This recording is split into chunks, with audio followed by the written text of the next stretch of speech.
Selamat pagi, selamat siang, selamat sore, dan selamat malam.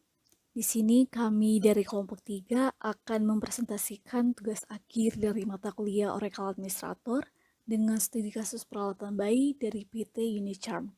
Dengan beranggotakan ada Ketua Juanito Aguilopo dengan NIM 68 2019 013 dan ada anggota saya sendiri Bin Barias Isna Aski Khairum Mabar dengan NIM 68 2019 132 dan anggota yang terakhir ada Dian Anggreni Margareta Doe dengan NIM 68 2019 092. Berikut merupakan proses bisnis dari PT Unicharm, di mana yang terbagi menjadi 3 line proses bisnis, yaitu baby care, feminine care, dan health care. Nah, flowchart dari bisnis baby care atau lebih spesifik kepada penjualan popok bayi adalah sebagai berikut. Nah, yang pertama, pelanggan yang ingin melakukan pemesanan produk di PT Unicharm harus terlebih dahulu mengisi surat pesanan yang ada. Nah, surat pesanan yang sudah dibuat akan diterima oleh salesman yang bertugas. Namun, sebelum itu, salesman akan mengecek tagihan dari pelanggan. Jika pelanggan memiliki tagihan, maka akan ditanyakan apakah pelanggan tersebut akan membayar atau tidak. Nah, jika tidak ingin dibayar, maka pelanggan hanya bisa mengajukan kredit sesuai dengan batas kredit yang ditentukan oleh masing-masing pelanggan. Tetapi jika ingin bayar, maka akan dilakukan cross-check, kemudian dari pelanggan akan melakukan tanda tangan stempel. Nah, surat pesanan yang sudah ditandatangani oleh pelanggan akan dikirim ke petugas di Departemen Stok untuk mengecek ketersediaan barang. Jika barang mencukupi, maka akan dicek lagi data hutang dan pelanggan. Nah, jika ternyata didapat pelanggan masih memiliki hutang, maka pesanan akan dilanjutkan ke kantor cabang untuk menerima persetujuan dari kantor cabang. Jika disetujui, akan dikirim barang ke pelanggan, dan terakhir akan mencetak invoice. Nah, maka bagian stok barang kembali mengecek kebenaran data, lalu mengecek invoice. Namun, ketika petugas bagian stok barang mengecek barang yang dipesan tidak mencukupi, maka akan ada pesan kepada pelanggan apakah ingin mengganti barangnya atau tidak. Nah, jika ingin, maka akan kembali ke tahap awal pemesanan dari bagian pelanggan.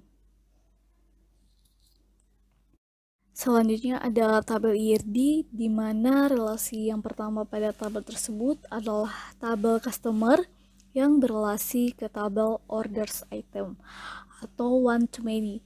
Nah, di mana customer itu memiliki banyak orderan, tetapi banyak orderan hanya dimiliki satu customer. Nah, selanjutnya terdapat tabel jobs yang berelasi ke tabel employee. Nah, di mana satu jobs dimiliki banyak employee, tetapi satu employee hanya bisa memiliki satu job. Nah, relasi yang berikutnya yaitu tabel invoice yang berelasi ke tabel orders item. Jadi invoice ini adalah parent dari semua tabel, di mana invoice memiliki satu transaksi, tetapi satu transaksi bisa memiliki banyak invoice. Nah, kemudian pada orders item yang berelasi ke produk. Jadi, satu orders item hanya bisa memiliki satu produk, sedangkan untuk satu produk itu bisa memiliki banyak orders item. Nah, selain itu, produk yang berelasi dengan stok. Nah, maksudnya tabel produk yang berelasi dengan tabel stok. Nah, di mana satu stok mempunyai banyak orderan dan satu stok mempunyai banyak produk. Tetapi satu produk hanya bisa memiliki satu stok. Oke, terima kasih atas kesempatan yang saya peroleh. Kita akan melakukan uji coba. Yang pertama untuk user, yang kedua untuk trigger, dan yang ketiga untuk flashback. Langsung saja, user yang kami buat ada 5. Yang pertama ada user admin, departemen stok, departemen produksi, ada admin human atau admin sumber daya manusia, lalu departemen finansial. Langsung saja kita melakukan simulasinya.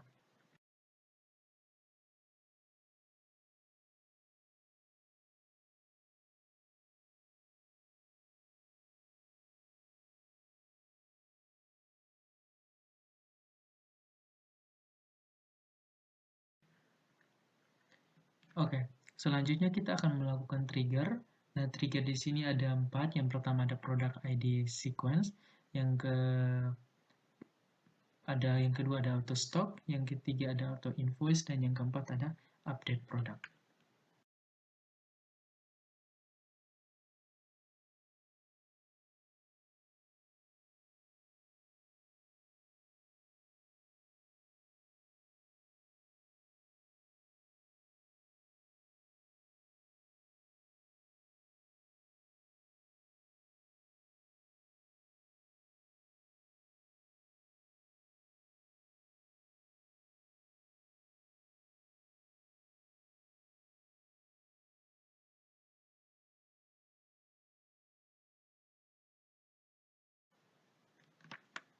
Oke, kita langsung ke yang terakhir yaitu flashback.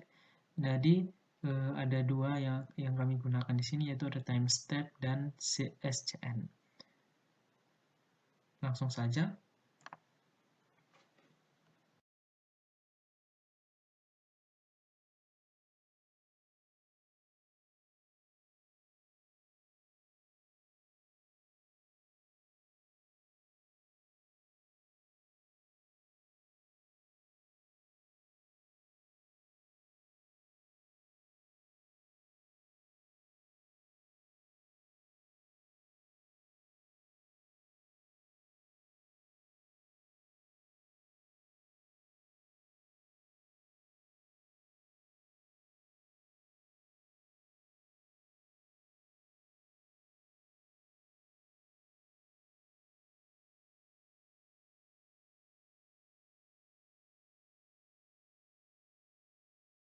Baik, selanjutnya kita akan menjelaskan mengenai backup dan recovery. Langkah yang pertama yang dapat kita lakukan yaitu backup di SQL Plus dengan login ke SIS terlebih dahulu.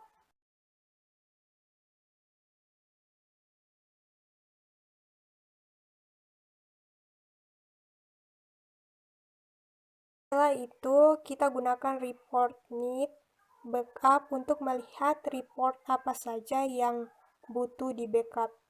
Setelah itu, di backup database-nya. Nah,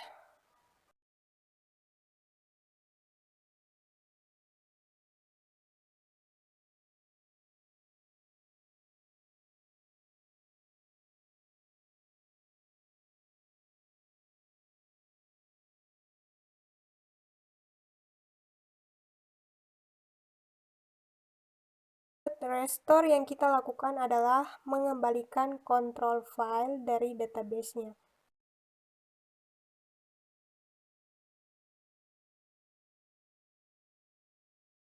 Lanjut, di sini terlihat bahwa file-file database kita telah di recovery.